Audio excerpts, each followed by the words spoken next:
Hello beautiful people, welcome back to my channel. If you do not know, my name is Any of Any Given Sunday, and here on YouTube I like to just chat things law school and life.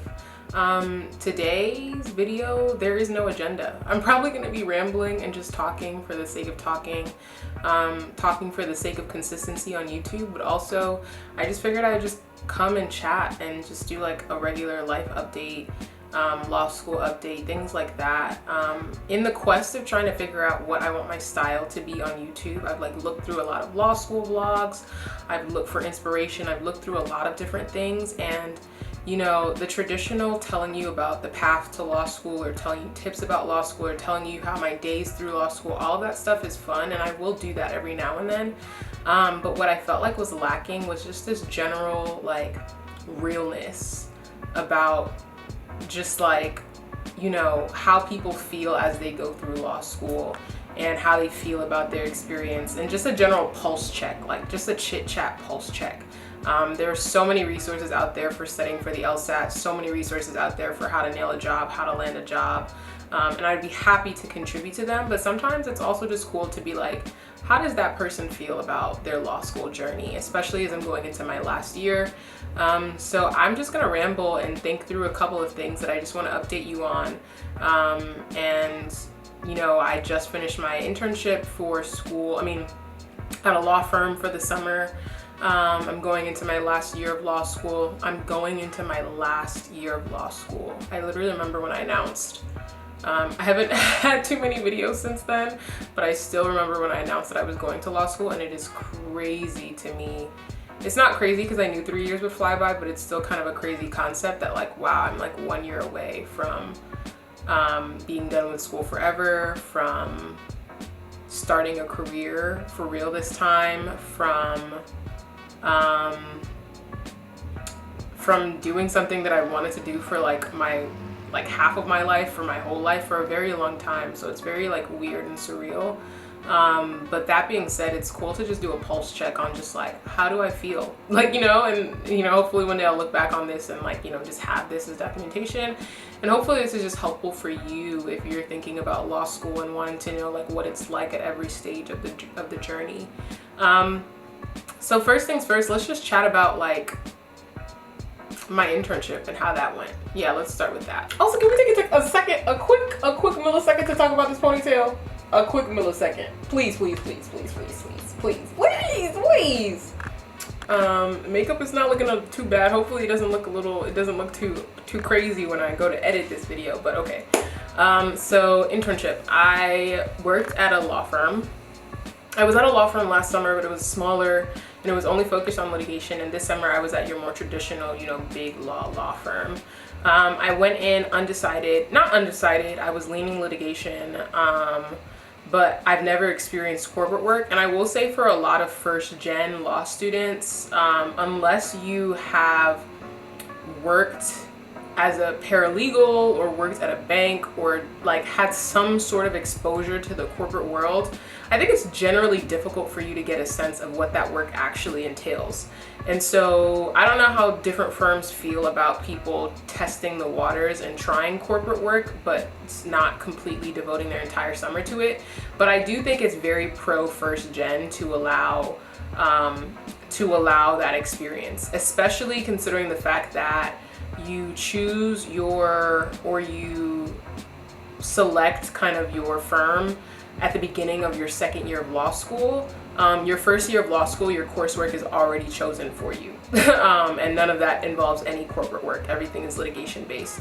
So essentially what I'm saying is by the time you've selected your law firm, you have had a year of only litigation related work under your belt. You have no clue what corporate work is, once again, unless you have worked in that industry or that field before law school. So I had no clue what it was, and what I learned about myself is I'm definitely interested in litigation in the long run, which I had a feeling there were multiple things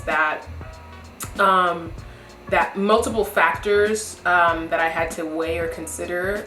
The first being the type of pro bono work that I would want to do in the long term is a lot more feasible or possible if I were a litigator as opposed to if I did corporate work. There's pro bono work available on both sides, but just the type of work that I would want to do, the options are a lot. There are more options as a litigator than there are as a corporate attorney. So that was number one. Number two, the big thing for me that I wouldn't have had the chance to know about had I not experienced it, is just there's a lifestyle difference. Big law are long hours, and even though I was only a summer associate, there were a couple of days that I got glimpses into those long hours on both ends. But as someone who just generally likes to feel like I have a general control over my life, things were a lot more unpredictable in corporate work, just because you are more so at the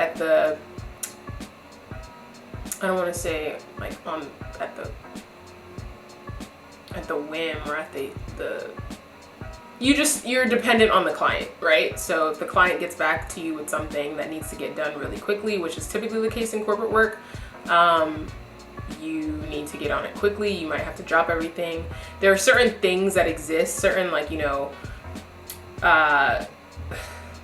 why are words escaping me? There are certain, I guess, phrases and words and lifestyle things that exist in corporate that don't exist in litigation, by virtue of the fact that litigation, there's a calendar, you know when things might be due.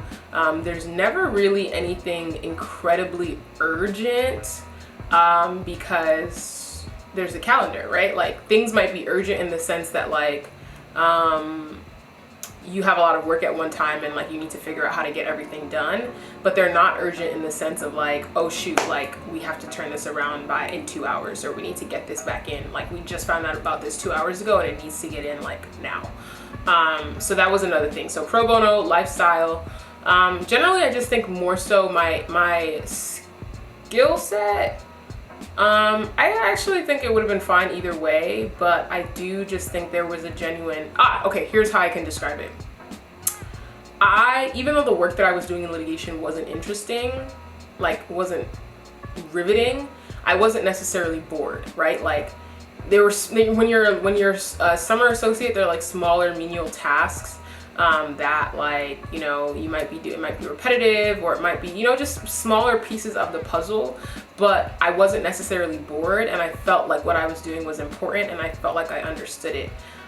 It wasn't necessarily the same in corporate work, and that's not to dog corporate work, that's just to say it wasn't interesting enough to me, and I felt that in a way that I didn't feel that in litigation. All I'm about to say is I am going to be a litigator, at least for the immediate time out of law school and when working at a law firm. The only thing that I wanted, the only reason that I even wanted to test out corporate and see if it was a match for me is because if you want to be a litigator in law school, there's also this idea, especially pressure idea, benefits, whatever you want to call it, however you want to phrase it, to clerking, to being a clerk, a federal clerk or a state clerk, whatever it is that suits your fancy. And me, I got a little application fatigue, and I'm not really looking forward to the process of applying. And also, more importantly, if you want to clerk, people highly suggest that you take Fed Courts, which is not an easy class. And I think in my last video where I spoke about my 2L reflections, I mentioned how I felt like I was doing a lot of things for the sake of doing them to say I did them, or because people say if you want to do this, you should do that. And Fed Courts feels like one of those things. It feels like something that I wouldn't take otherwise, were it not for the fact that I want to litigate. And if you want to litigate, it's one of those if you want to litigate, you should probably clerk, and if you want to clerk, you should probably take this class. And there's no really real discussion about is this what you want to do, regardless of what the path is in this profession, regardless of what the career trajectory is. So that was my internal battle with that, but girls gotta do what a girl's gotta do, and that's what a girl's gotta do. Now on to talking about, maybe this might just be a work video. Another thing that I had to think a lot about was me being active on social media and having a job. And it's kind of become this point of, I'm not going to call it anxiety because I'm anxious. Be anxious about nothing, pray about everything. Read the book. But all I'm going to say is it's definitely, one, in terms of balancing it, is something that was increasingly on my mind as I did work this past summer, because I didn't even have that much work, but I had enough work where it like significantly reduced the amount of time that I could spend creating content, which I expected, but it was kind of just like jarring. So there's that. And then also like thinking a lot about how people might perceive me as someone who is active on social media, and how that might impact my career, or my early career, or just my time as an associate at a law firm. Of course, I never mentioned the firm that I work at or worked at, those types of things, but that's always something just like, you know, very tedious, because also people Google people. People can Google me and easily find out what I do. It's not something that I hide, right? It's on my resume. I put it on my resume as a conversation starter, as like a hobby, because it is something that I spend a significant amount of time doing, and it's something that I'm pretty proud of. How I've grown and how I've managed to maintain this basically online business, is what I would call it at this point. But at the back of my mind, I'm always wondering, like, dang, like, are people not going to take me seriously? Or, you know, are people like, what is that? And it's something that I shouldn't necessarily pay too much attention to, but I feel like it's something that if you are in a fairly conservative profession, which I would say the legal profession is pretty conservative regardless of people's individual beliefs, as a concept, as like, you know, a profession is pretty conservative versus something as, you know, young, millennial, Gen Z-ish, as doing Instagram influencing or making videos on social media, YouTube, TikTok, all of that stuff. So I've like felt just like about that, but I'm just confident in who I am and confident in what I put out there, to know that I would never put anything out there that I'm not proud of or that I'm not comfortable sharing in a one-on-one conversation, in a group discussion, all of those things.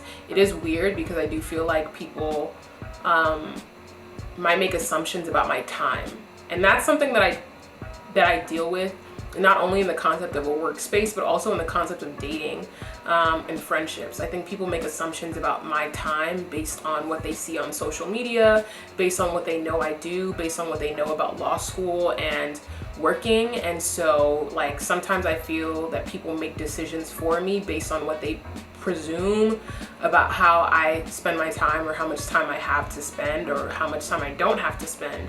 And so that's also something that's just in there as well. As to the component about actually having time to balance the two, it's definitely going to be a new type of challenge. I'm always up for challenges, but it's going to require more diligence. It's going to require more scheduling and time management, and it's going to require more flexibility at the same time as well. And just, I'm going to try and stop saying require more flexibility in terms of, you know, not always being available to have a shoot, or not being able to go to every event, because law school is first and foremost. I also probably need to interrogate my career path, which I don't fully know what it is at this point, and that segues into another topic, because as I grow my platform, as I progress in or begin a career and progress in a career, there are definitely influencers out there who successfully do both. I believe Marsha Robinson, I think Simply Sin is another one, I think Signed by Blake. Like all these women, all these Black women are attorneys who don't even prioritize or center like their actual profession on their platform.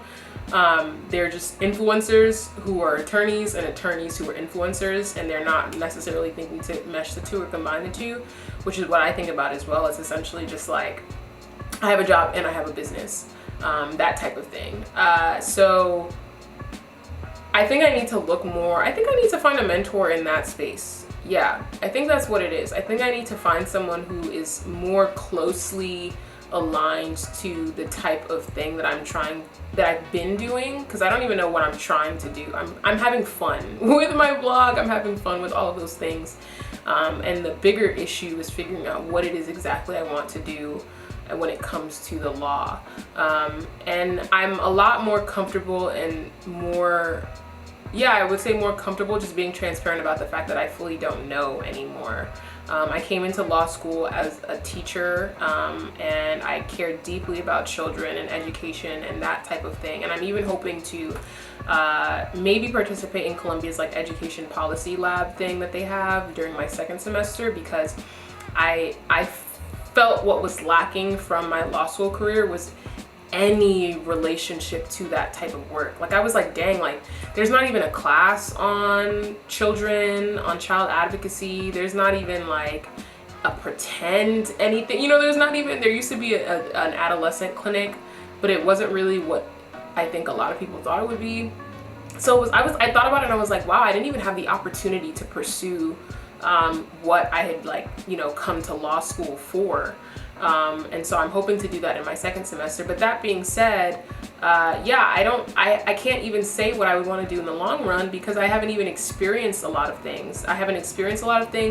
There are new fields that are emerging. Like influencer law was not a thing 10 years ago, 15 years ago, because influencers didn't exist on social media. And now we have a whole new set of laws and rules and things like that. The litigation around that like also didn't really exist.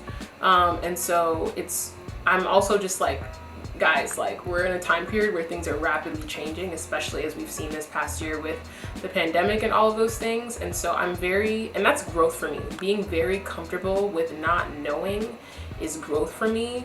And so I'm just really excited to see where it goes. But I have been paying attention to what excites me. I think that's like something that's really important. Like the question that I want to ask myself is, what are the things that excite me the most? What are the things that when I do them, I feel like invigorated, or I feel like, wow, I got like a thrill or a high off of that. And one of those things is public speaking. I felt it when I was a teacher, and like I had a lesson that would go really, really well. I was so excited. Like I'd be so excited about that. Recently I led like a session on eyeshadow at Melanin Moi's Slay Academy. And that was very new for me. That was the first time I had like any sort of speaking engagement in my capacity as a blogger and influencer.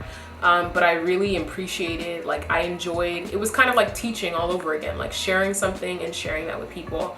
I would say even in this moment right now, like this sit down talking video is kind of giving that vibe as well. And those are the things that excite me. And so I don't know, I think in the long run, I think leading an organization is something that I could see for myself. And so will I even be in the practice of law forever? Not necessarily, but do I think a JD is very valuable, and was it very eye-opening for me, and would I do it again? Most likely, even though it was an atrocious path to get here, in part due to the pandemic. So those are just a whole bunch of random thoughts.